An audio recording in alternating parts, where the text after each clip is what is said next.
Waalaikumsalam warahmatullahi wabarakatuh. Saudara-saudaraku sebangsa setanah air dimanapun Anda berada, Alhamdulillah pada kesempatan yang berbahagia ini kita bisa berjumpa dengan Agus Mar dari lereng Gunung Slamet. Gimana kabarnya, Gus? Alhamdulillah Sehat? baik sehat. Alhamdulillah sehat. Alhamdulillah. Mudah-mudahan pemirsa semua juga dalam keadaan sehat selalu. Amin. Amin ya rabbal alamin. Ini mungkin bertemu dengan Gus Mar dari lereng Gunung Slamet.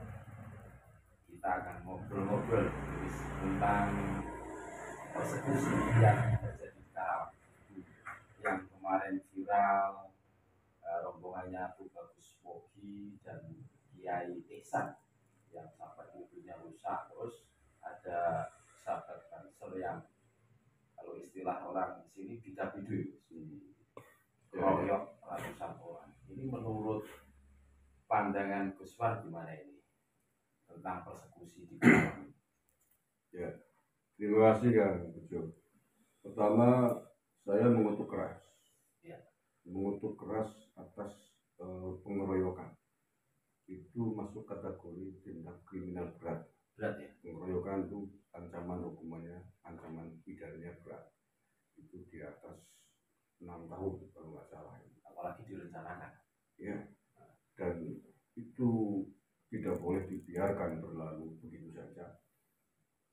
Saya mendengar bahwa PCNU Karawang, GP Ansor Banser Karawang sudah Kasat Korwil Jawa Barat ya, sudah angkat bicara dan mendesak meminta kepada aparat kepolisian di Karawang untuk segera mengusut dan menangkap pelakunya. Saya sangat sepakat sekali. Dan itu harus kita kawal. Itu tidak boleh dibiarkan, siapapun pelakunya, tidak ada toleransi bagi tindak-tindak anarkisme semacam itu.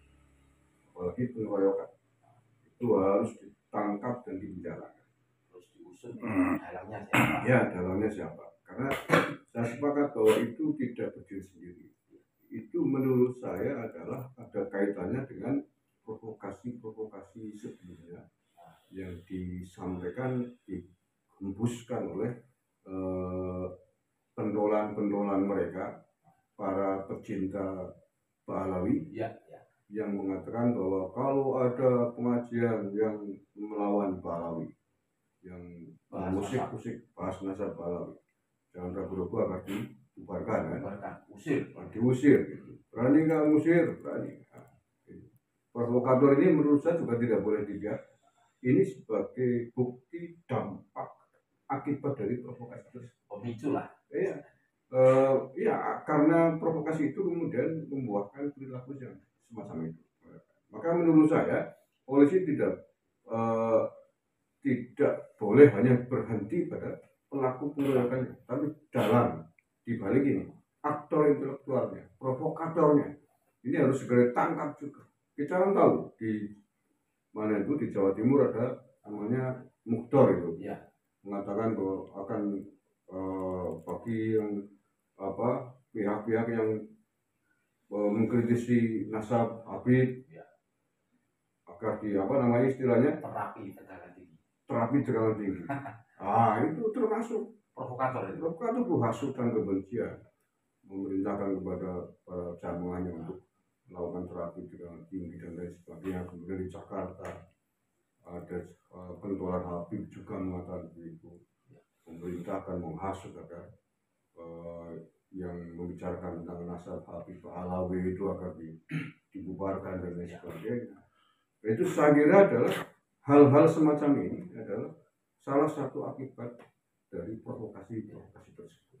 Maka harus diusut juga, sampai akar-akarnya. Sampai akar-akarnya, jangan sampai terjadi negara hukum.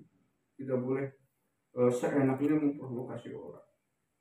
Apalagi provokasi yang berakibat kepada tindak kriminal anarkisme berjamaah. Berbahaya sekali. Satu itu, yang kedua, ini pelajaran bagi aparat kepolisian. Menurut saya polisi juga harus mengambil pelajaran begini, mengambil pelajaran penting atas kasus ini. Karena beberapa hari yang lalu di Gresik itu kan, jelas statement polisi dari Polda Jawa Timur yang mengatakan bahwa pengajiannya Kiai Maduddin Usman, Gus Abbas agar tidak membahas nasab. Ini kan menurut saya overdosis, overlapping. Apa urusannya polisi kemudian mengatur-ngatur tentang ilmu nasab? Itu bukan ranah, bukan kapasitasnya polisi.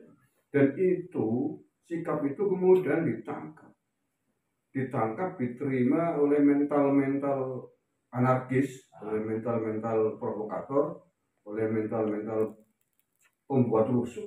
Ya seperti itu. Karena merasa dilindungi oleh polisi, merasa didukung oleh polisi. Tanggapannya mereka kan begitu.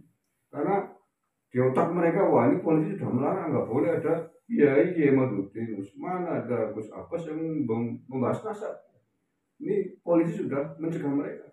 Seolah-olah bahwa ketika Kiai Maduddin mau manggung, ketika Gus Abbas mau manggung, dianggap sebagai sebuah kesalahan. Maka akhirnya melahirkan sikap-sikap anarkisme semacam itu. Maka ini menurut saya pelajaran yang sangat mahal bagi kepolisian kepada siapa mereka berpihak. Harus hati-hati, harus paham peta geopolitik radikalisme agama di Indonesia. Ketika memberikan angin pada kelompok radikal, menurut saya kelompok ini kelompok radikal. Kelompok yang suka main kekerasan, main anarkisme, membela pendukungnya orang keturunan imigran dari Yaman yang masih menginginkan NKRI bersyariat, masih menginginkan khilafah Islam. Itu kan sebuah keinginan masuk dalam kategori kelompok radikal. KNPT menunjukkan itu secara tegas. Kelompok yang ingin negara dalam bentuk NKRI bersyariah, khilafah atau apapun yang bertentangan dengan Pancasila, dengan Undang-Undang Dasar 45 masuk kategori kelompok radikal. Nah, kalau kelompok ini kemudian dikasih angin, dibela, kemauannya dituruti, sama aja menyiramkan petrama bensin kepada mereka untuk berbuat anarkis. Mereka akan besar kepala ya. Merasa dikasih angin, merasa dilindungi, didukung oleh polisi.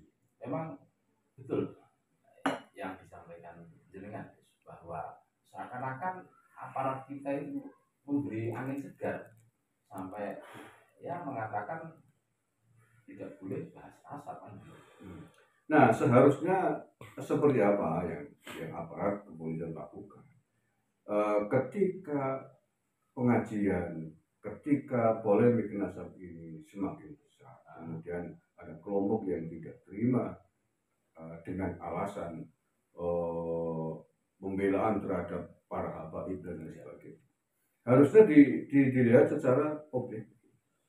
Jadi bukan pengajiannya Kiai Mat, bukan pengajiannya Gus Abbas yang kemudian di-cut, tetapi pembuat onar, para provokator, pembuat ricuh, pelaku anarkis yang suka main anarkisme seperti itu yang harus ditangani, yang harus dipegang.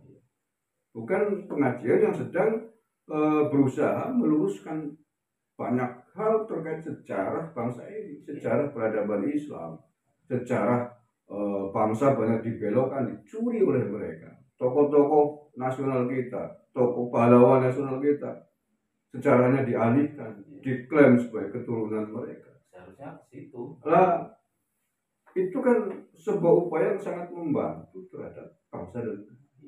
Harusnya polisi berterima kasih dengan adanya pembahasan nasab. Iya, dengan Gus Abbas, dengan Kiai Maulin Buter dan lain sebagainya, dengan Kiai Mat Banten harus berterima kasih. Mengapa? Karena beliau-beliau ini sedang berusaha meluruskan sejarah bangsa, memberikan edukasi. Iya, meluruskan sejarah bangsa yang sedang dirampok, yang sedang dirusak, yang sedang diacak-acak oleh banyak oknum keturunan imigran Yaman.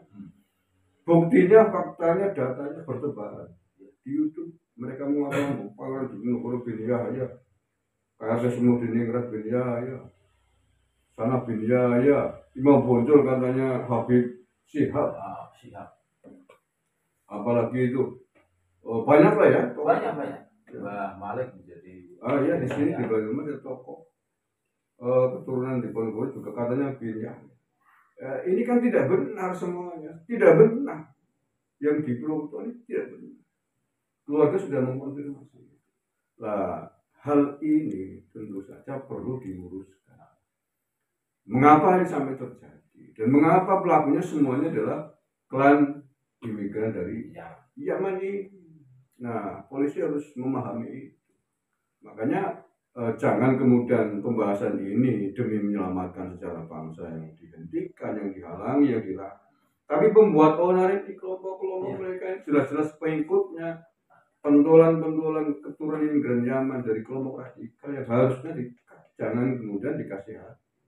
Ketika ngasih hati kepada kelompok-kelompok radikal, ya seperti yang terjadi di Karawang, sebelumnya juga terjadi di Gresik, kemudian Tatang di dua truk itu. Iya, tiga kejadian ini kan, 3 kejadian dalam waktu yang beruntun 1 minggu terakhir. Setelah ada informasi polisi di Gresik melarang kiriman bahas massa. Menurut saya ini pelajaran mahal bagi aparat kepolisian. Hati-hati di dalam bersikap, hati-hati di dalam membuat sebuah keputusan. Terus lagi Gus, ini yang mengganjal di pikiran saya itu kasus persekusi ini bukan kali pertama. Dan kalau kami cermati itu pelakunya ya orang-orang itu saja. Iya. Kan seharusnya kan bisa menjangkau ke situ. Nah ya, harusnya makanya itu yang saya paham. Apa yang saya katakan tadi bahwa ini adalah peta gerakan politik Islam di tanah air harus betul-betul dipahami oleh aparat keamanan, apalagi kepolisian, bahwa tidak seluruh umat Islam itu baik di dalam berbangsa dan bernegara. Ada kelompok-kelompok Islam garis keras, kelompok radikal yang memang sudah sekian lama ingin merusak NKRI, ingin merorong NKRI, ingin mengganti NKRI dengan NKRI bersyariat, ingin khilafah Islam. Karena ya itu kelompok-kelompok ini yang harus diwaspadai terus. Harus ketika ada gerakan aksi yang keluar menghasut ini, dia dulu dari kelompok mana? Kalau memang dari kelompok mereka, jangan dikasih hati. Tapi kalau Kiai Matuddin Usman jelas tokoh NU, Gus Abbas jelas tokoh NU, cucunya Mbah Abbas Buntet, Panglima Perang 10 November resolusi. Gak mungkin lah, dan tidak ada track recordnya beliau mempelopori gerakan makar terhadap negara, melawan negara. Gennya itu gen pejuang. Dan apa yang sedang dilakukan hari ini adalah upaya dari cita-cita mbahnya dulu bagaimana membela marwah bangsa dan negara dari kelompok perongrong. Kalau dulu 10 November 45 dirongrong oleh Nika, oleh sekutu Belanda. Hari ini bangsa sedang dirongrong oleh antek-anteknya Belanda dulu.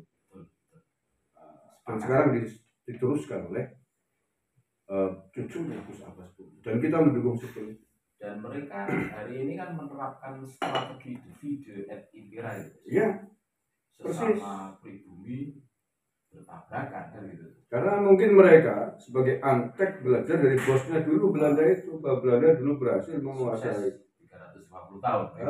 Karena pakai model Degoden itu, dan ini coba diterapkan oleh mereka kembali untuk memecah belah, menyusup ke berbagai segmen kehidupan, baik institusi resmi negara maupun bukan, masuk ke TNI, ke Polri, ke pemerintahan sampai di presidenan. Berarti di NU masuk. Ada indikasi bahwa aparat kita itu sudah kemasukan mereka. Ya bisa jadi begitu. Bisa jadi begitu. Jangankan dalam hal kelompok Pahlawi ini, dalam hal ajaran radikalisme yang berhaluan atau berlandaskan Wahabisme, ideologi salah Wahabi, itu juga sudah banyak, ribuan jumlah, dan itu pernah disampaikan oleh Islah Bahrawi. Islah Bahrawi kan pernah menyampaikan bahwa paham radikalisme sudah menyusup ke berbagai lini di pemerintahan kita, termasuk aparat keamanan kita, baik TNI maupun Polri. Walaupun masih oknum, jumlahnya sudah bukan sedikit lah, sudah ribuan. Yang polisi pakai nama polisi cinta sunnah. Ya. Itu adalah kelompok-kelompok yang ditengarai adalah kelompok yang sudah terpapar oleh virus-virus radikal. Ini berbahaya sekali. Dan ini PR tersendiri bagi polisi, PR tersendiri bagi Kapolri, PR besar bagi Pak Prabowo ke depan ini untuk membersihkan aparat keamanan kita dari oknum-oknum yang sudah terpapar oleh paham radikalisme. Baik radikalisme versinya Salafi, Wahabi, Takfiri, ataupun radikalisme yang ditumbuhkan, yang dikembangkan oleh kelompok-kelompok dari keturunan imigran Yaman ini. Walaupun mereka berbeda faksi ya, antara kelompok imigran Yaman ini dengan kelompok Salafi Wahabi, berbeda faksi tapi punya tujuan politik yang sama terhadap bangsa dan negara. Apa tujuannya? Melawan Rongrong dan KRI, ingin khilafah Islam, sama, ingin menguasai, ingin merusak, ingin mengganti dasar negara kita. Itu ingin menguasai, ingin mengganti tiang-tiang pancang kita di dalam berbangsa dan bernegara. Nah, ini tidak boleh dibiarkan. Mereka hari ini bersatu dalam konteks memusuhi negara. Tetapi ketika misalkan walaupun saya kira tidak mungkin di Indonesia, tapi tidak bisa diabaikan. Misalkan mereka berhasil mewujudkan niatnya khilafah, mereka pasti akan perang sendiri sebagai dua faksi yang berbeda, rebutan seperti yang terjadi di Afghanistan. Ada kelompok Al-Qaeda, ada ISIS, ada Taliban, ada Mujahidin. Itu kan semuanya sama ingin khilafah, tapi terdiri dari faksi-faksi politik yang berbeda. Ketika satu menguasai, yang satu pasti memusuhi, cemburu, melawan, ngebom. Ini kelompok di Indonesia ini yang mendorong pemerintah negara, baik yang dari kelompok imigran Yaman maupun yang dari Salafi Wahabi, dua kelompok berbeda, tapi punya visi misi yang sama destruktif terhadap bangsa dan negara. Menarik. Terima kasih Halo Gus atas ngobrol-ngobrol bincang-bincang pada kesempatan kali ini. Ya. Terakhir saya ingin sampaikan bahwa untuk kasus Karawang ini, karena ini terjadi 3 kali ya dalam seminggu terakhir di Gresik, di Tatang, di Jakarta itu, Tangerang, terus ini di Karawang. Pelakunya dari kelompok yang sama, maka polisi harus bertindak tegas, usut sampai akarnya, harus tangkap pelakunya dan jangan kasih ampun. Pokoknya tinggal tindakan anarkisme, pengeroyokan berbasis agama tidak bisa ditampung, harus ditindak tegas sebelum kemarahan ini memuncak. Kemarin ini kan sudah sangat memuncak dan tidak hanya dari Karawang, Tangerang saja, tapi dari berbagai daerah wilayah yang punya misi yang sama untuk meluruskan sejarah ini sedang marah semuanya. Kalau mereka kemudian berkumpul tidak sabar dengan apa yang dilakukan oleh polisi lelet, kalau kemudian mereka bersatu mengambil langkah hukum sendiri, langkah pengadilan sendiri, pengadilan rakyat, kacau negara. Maka polisi harus membuktikan, tangkap segera, tangkap pelaku anarkisme pengeroyokan di Tangerang ini, Karawang, Tangerang, dan di Gresik. Di Gresik kita belum dengar ini, Pak pelakunya ditangkap apa belum. Kemudian di Tangerang juga belum dengar, dan juga di terakhir di. Tapi kalau di Gresik itu malah melaporkan. Ya nggak apa-apa, mereka melaporkan. Polisi harus cerdas itu, karena pihak yang dipersekusi pun berhak juga untuk melapor. Itu dari sebelum kemarahan rakyat memuncak terhadap kelompok-kelompok pendukung klan imigran Yaman ini, maka polisi harus membuktikan bisa bersikap tegas terhadap siapapun mereka yang melakukan tindakan-tindakan anarkis. Rakyat akan selalu mendukung. Ya, mendukung. Kita dari Banyumas juga siap mendukung. Kita akan memantau nih yang terjadi di Karawang. Banyumas, pasukan Laskar Sabila di Banyumas akan melihat dalam 1-2 hari ke depan tindakan tegas aparat kepolisian di Karawang. Kalau kau kemudian melempem, ya kau boleh buat kita akan tunggu. Kalau perlu kita berangkatkan pasukan juga Karawang. Itu saya kira. Terima kasih Gus atas wawancara ngobrol-ngobrol ringan pada kesempatan kali ini. Mudah-mudahan Gus Mar selalu diberi kesehatan. Amin. Dan terima kasih kepada seluruh pemirsa semuanya. Saya ucapkan selamat